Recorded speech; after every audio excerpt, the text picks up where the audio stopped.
is Jano Digsigayapa from BSIT S2A. So for today, meron na naman tayong panibagong activity sa aming subject na OS or Operating System. And itong activity na to is OSC 10B10 and it is all about group policy.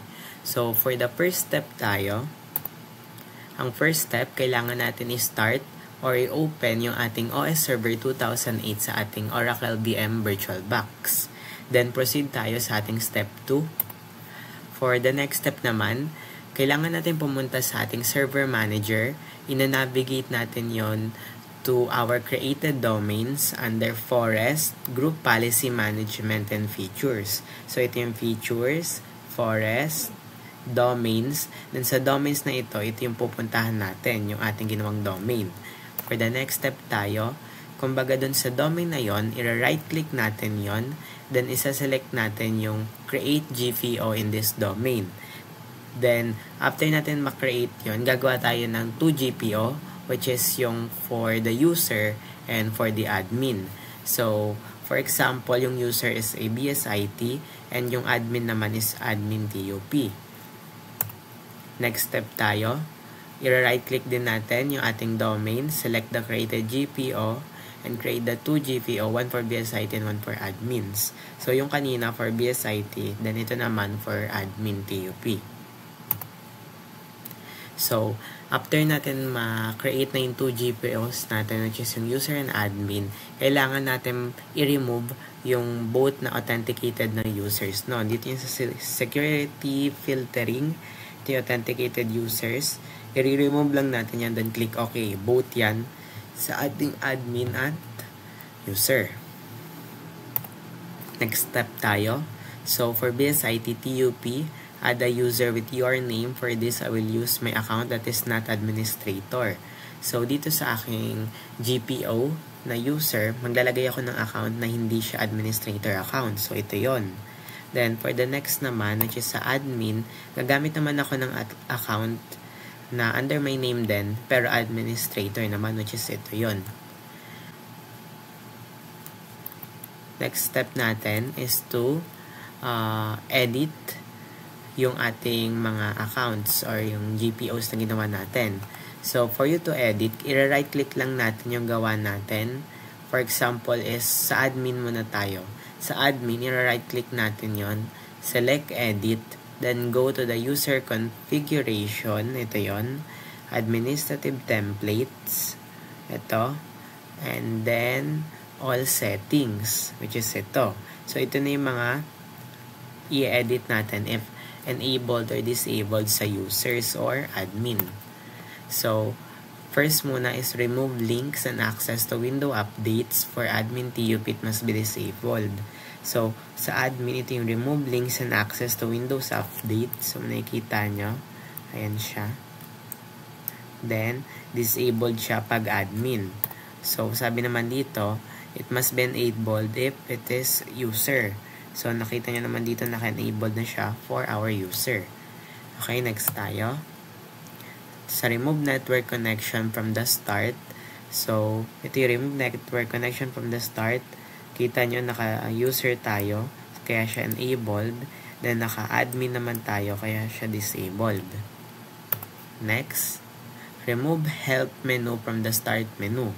So, remove help menu from the start menu. Dahil user, kaya enabled. Dahil admin, kaya disabled. Next, remove brand menu from the start menu. So, ito, remove brand menu from the start menu. Dahil user to, kaya siya enabled again. Then, dahil admin naman to, kaya siya disabled base sa ating requirements. Next naman, remove my picture icon menu from the start menu.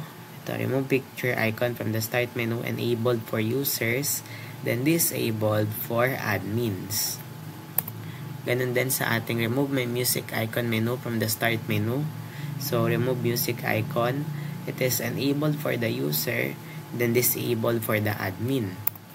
Next, remove my network places icon menu from the start menu.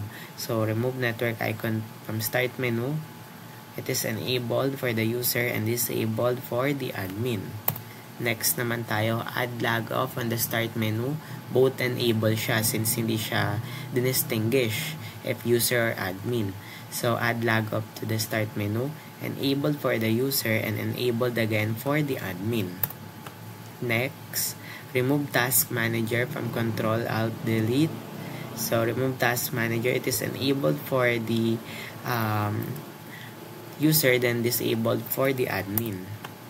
Which is, ito siya, naka-disable siya sa ating admin. Next, prohibit access to properties of components of a LAN connection. Ito, prohibit access to properties of components of a LAN connection, enabled for the admin and disabled for, enabled for the user and disabled for the admin. Next, prevent access to the command prompt. So, prevent access to the command prompt. It is enabled for the user and disabled again for the admin. Next, prevent access to registry editing tools.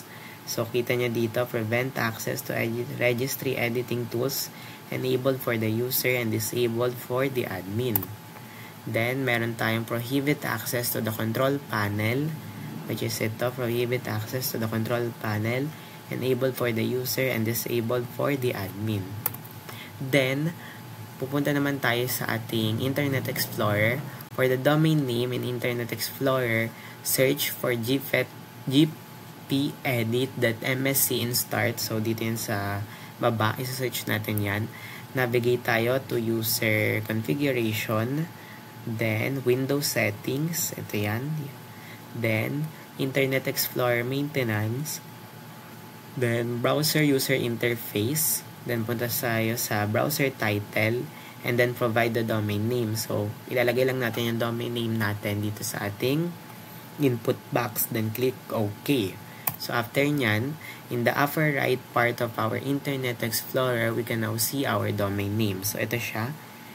Windows Internet provided by Gayapa S2A ethos220.com. So, ito yung ating domain name. So, nalagay na natin lahat ng pinapagawa ng ating activities if it is enabled or disabled respectively sa ating user and admin. Then, nalagay na rin natin yung ating domain name dito sa ating Internet Explorer. Then, we can say na we are already finished with our OSB 10 activity in our subject na operating system. So, that's all and thank you for watching.